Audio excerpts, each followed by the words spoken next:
دکل هاتنا ورزش زوستان و نزدیک بونا جشن مسیحیان خواستی لسرخار ناپاجایان زده بوده لسر بیبا بعدی ده بسیار گنگ اره چه گهارین کدین بهای وانو تا چرا ده خلق ده کریدن دکل مدا بینر بن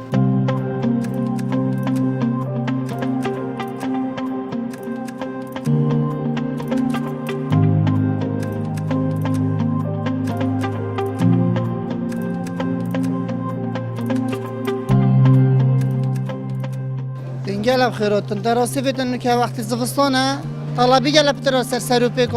وانچه تو سایعی رو ریوی که طبعا سعیدان پتر تینا خور یعنی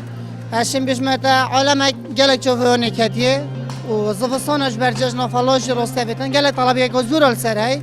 و سعیدان شعامی تاتی نخور یعنی هر گران نینم طلبی که زور سرش برهنده یعنی نه خیر ارزان بید اگر بومشه شینا خرابن یعنی هشم بشمت طلبی گلک سر هی و اگر بچید مستعمر یه نیتینا جوانا هم سردون ارزان تر لید کن چندی طلبی یک زور سر هبید تشکیف نو بیدن مستحیله تشتینی مستعمر تیدن ارزان تر چیدن طلبی گله سرای بوندی گله باشه طبعا زبستان و گله طلبی یک زور سرای چندی زبستان و گله سرمایه عالم گله قصد سروپی کات کردن زبستان و ورزه که گله سروپی دشن چی میوانو مته طلب عید که قبل ما چک از بتهمت بهم چت کم بو چه هات گپ کرینو که بو مالیان مناسبه بمناسبة كده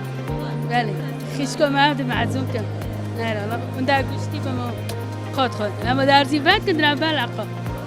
گله حاجت کن مزستان خوشترن سارا و بسوپه و نکو بفرتی یک جا خوشتلته خود مال خوشتره گله که خورین در بگو نخوشن گوتیل مال تامترن دستشون که خوشن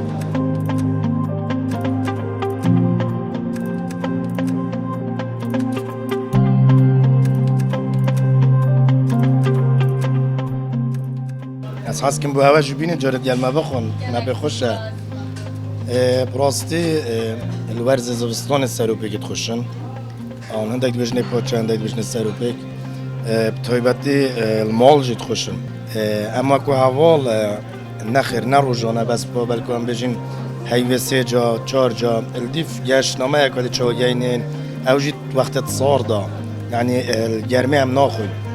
وقت دنیا تازد بتر هم حش پاچات کن بجم تا اما چه فکر کویت مال خوشترم بود چه تایبت من یا خواهد مال گلیت الفيريج جالك باش تشتكن بس المول